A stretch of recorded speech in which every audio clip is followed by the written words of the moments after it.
Oke, baik. Assalamualaikum warahmatullahi wabarakatuh.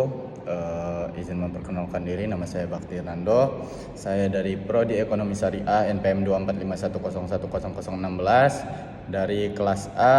Di sini saya akan mempresentasikan sebuah mata kuliah pemikiran ekonomi Islam. Di sini ada 7 pembahasan, yaitu Arab pra-Islam, lalu Mesir kuno, dan Babilonia dan Mesopotamia, dan Persia kuno, lalu Yunani kuno, dan India, dan yang terakhir Romawi kuno. Baik, di sini saya akan menjelaskan ekonomi Arab dalam pra-Islam. Ekonomi Arab pra-Islam bertumpu pada perdagangan dan peternakan nomaden. Kota Mekah menjadi pusat perdagangan penting di jalur internasional, memperdagangkan rempah-rempah, kain, kulit, dan logam mulia. Pertanian dilakukan terbatas di oasis, sementara mayoritas suku hidup dari mengembala unta, kambing, dan domba. Transaksi biasanya barter, meski koin Bizantium atau Persia kadang dipakai. Ada pemerintah terpusat, kegiatan ekonomi diatur oleh kabilah dengan perlindungan suku dan pasar musiman. Dan lanjut yang kedua, yaitu Mesir kuno. Ekonomi Mesir kuno berbasis pertanian berkat kesuburan sungai Nil. Banjir tahunan Nil memungkinkan produksi gandum, jelai, dan rami. Mereka mengekspor gandum, emas, dan papirus, serta mengimpor kayu cedar, perak, dan barang mewah. Pemerintahan Firaun mengatur pajak dan distribusi hasil pertanian, menjadikan ekonomi bersifat terpusat dan terorganisir. Perdagangan sungai dan laut juga mendukung kemakmuran Mesir. Dan di sini kita lanjut ke Babilonia dan Mesopotamia. Ekonomi Mesopotamia termasuk Babilonia berbasis pertanian irigasi di lembah Tigris dan Eufrat, menghasilkan gandum, jelai, dan kurma. Babilonia menjadi pusat perdagangan besar, memperdagangkan logam, kain, dan perhiasan dengan wilayah sekitarnya.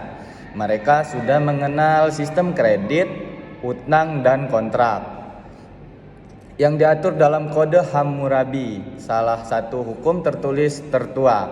Mereka memadukan pertanian, perdagangan, dan keuangan yang cukup maju untuk masanya. Dan lanjut ke Persia kuno. Ini ekonomi Persia pada masa pra-Islam maju dan terorganisir. Pertanian subur didukung irigasi kanat, menghasilkan gandum, jelai, kurma, dan buah-buahan. Jalan raya kerajaan memperlancar perdagangan antar wilayah. Luas sementara mata uang dari emas memudahkan transaksi lintas daerah. Pajak dipungut secara proporsional dari tiap provinsi, dan kekaisaran memberi kebebasan ekonomi bagi wilayah taklukan. Kebijakan ini menjaga stabilitas serta menjadikan Persia pusat perdagangan penting sebelum datangnya Islam. Dan kita lanjut ke Yunani kuno.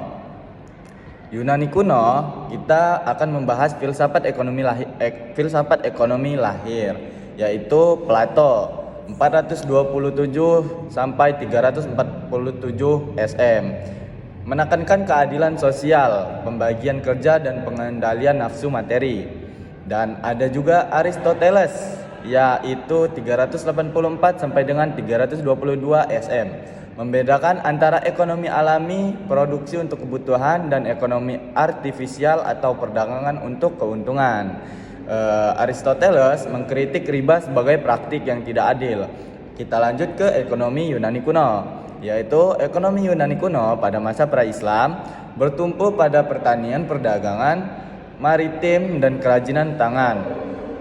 Tanah berbatu membatasi hasil panen, sehingga mereka menanam zaitun, anggur, dan gandum.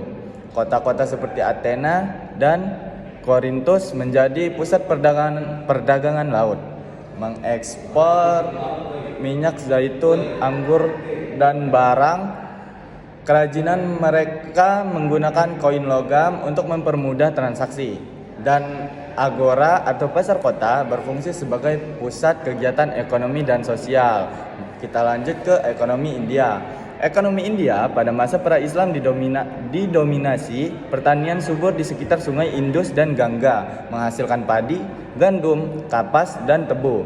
India juga menjadi pusat perdagangan jalur darat atau jalur sutra dan jalur laut atau Samudra Hindia, mengekspor rempah-rempah, kain katun dan penghiasan ke Asia Barat dan Mediterania. Sistem kasta memengaruhi peran ekonomi. Sementara kota-kota besar seperti Mohenjo-daro dan Pataliputra memiliki pasar dan gudang teratur yang mendukung aktivitas dagang. Dan yang terakhir yaitu Romawi kuno. Pada ekonomi Romawi kuno pada masa pra-Islam berbasis pertanian besar atau latifundia yang menghasilkan gandum, anggur, dan minyak zaitun. Mereka mengembangkan perdagangan luas melalui jaringan jalan dan pelabuhan yang menghubungkan seluruh kekaisaran. Memperdagangkan logam, keramik, kaca, dan rempah-rempah. Koin denarius digunakan sebagai mata uang standar dan pajak serta upeti dari provinsi membiayai infrastruktur seperti jalan, akuaduk, dan bangunan publik. Ekonomi yang terorganisir ini menjadi Romawi pusat kekuatan ekonomi dunia kuno. Baik, mungkin itu saja yang bisa saya sampaikan dalam presentasi saya. Kurang lebihnya saya mohon maaf, kepada Allah saya mohon ampun. Wabillahi taufiq wal hidayah. Wassalamualaikum warahmatullahi wabarakatuh.